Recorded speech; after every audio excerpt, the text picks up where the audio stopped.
What's up, my people? So, getting into today's episode of the Young and the Restless, I want to start with Chloe. I can't stand her at all.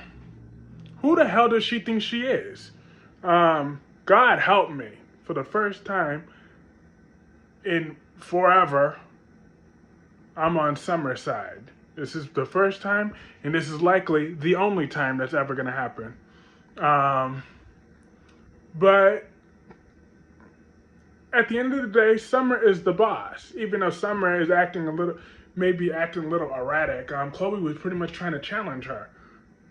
She was just arguing back and forth about, well, we changed the designs 3 times, but why aren't you letting me and Chelsea, Chloe talk about why ain't she letting her and Chelsea do that since they have way more experience in fashion than she did?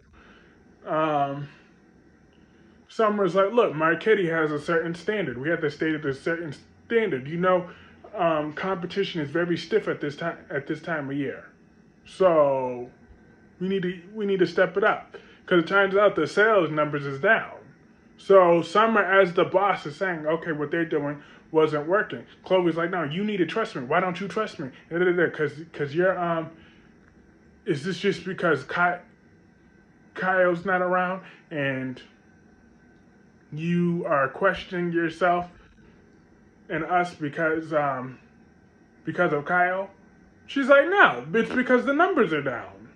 When the numbers are down, you got to do whatever. You and Chelsea may have experience, but you may or may not be has-beens. Marquetti was obviously successful on its own right. It has to stay afloat. So Summer's the boss. So who is an employee? You're not part owner in that, Chloe. You ain't got that much nickel in that quarter. So, I mean, as a frustrated employee, I could somewhat see where Chloe's coming from, but she's still out of line. You keep that to yourself. Because Chelsea has more sense to be the buffer between her and Summer, because between Chloe and Summer, because Chloe has a strong personality. Well, then Chloe could get out on her ass. Who does she think she is with that? Chloe was 100% out of line, and she's lucky Summer didn't fire her. She just sent her home, because you're very out of line. Get yourself together, Chloe, or get yourself a new job. That's how that needs to go. In the meantime, Chelsea. As I mentioned, Chelsea's back. Connor is doing very well in that new school, which is good for him because I don't really like Connor. I think he's a little brat. So I'm happy that he's doing good in that school, and hopefully he stays in that school until he's an adult because he gets on my nerves as a kid. He's like one of the rare kids that actually gets on my nerves. I usually automatically give kids passes, but Connor he's a brat.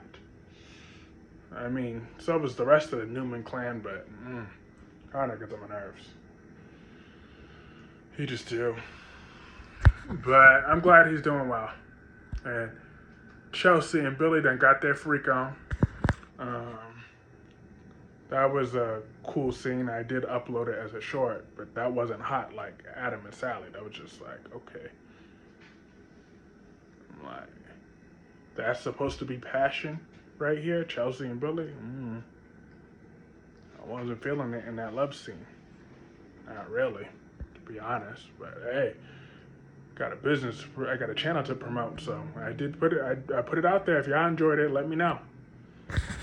But after they were done with that, they were talking about just pillow talk. But he was telling him about how he don't trust Kyle. He knows that Kyle's coming after him because Kyle's an entitled little prick. At least Billy got Kyle's number. He could see right through Kyle's BS. Talk about Diane's the rational one with Jack lately, but they just both want their bratty son to be in charge. But if Jack only knew that crap, I bet you Jack would be changing his tune real quick. But Billy's like, I gotta go shut Kyle down because that little boy ain't gonna take me down. He's a little brat. And I'm 100% Team Billy versus Kyle. 1000%. And let me get that prick Kyle's scene out of the way with Mariah. It was, he was playing the supportive friend, listening to her about Aria. She's just praying, Mariah's praying that Aria's hearing test works. Hearing aid works. As much as I don't care for Mariah or Tessa, I do hope that Aria's hearing aid does work for her. I do hope so. Aria is just an innocent baby. So, I hope that is the case. But, and Mariah also is trying to, she sees that, sees through Kyle's crap. She was trying to tell him, don't be trying to push Billy out of the picture. That's not right. Talk about, since when are you trying to be all ruthless? And talk about, well, why would you want to go back to Jabot anyways? If that's the case, if you were complaining before, he's like, well, Jabot is where I belong, blah, blah, blah, blah. But he didn't, you wait until she finds out what he did. She's going to see him for the prick that he is if she has any common sense. But Billy went and confronted Kyle towards the end of this episode.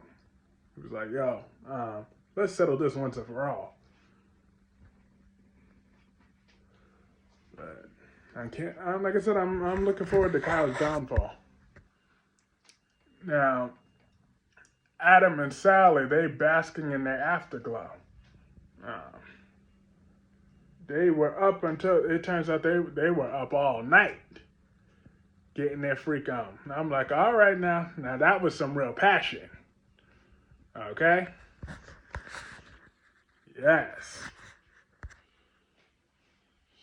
He made it clear to her he don't regret not ending it. Nate kept texting his phone, talking about, you planning on coming in to work today? He's like, damn it.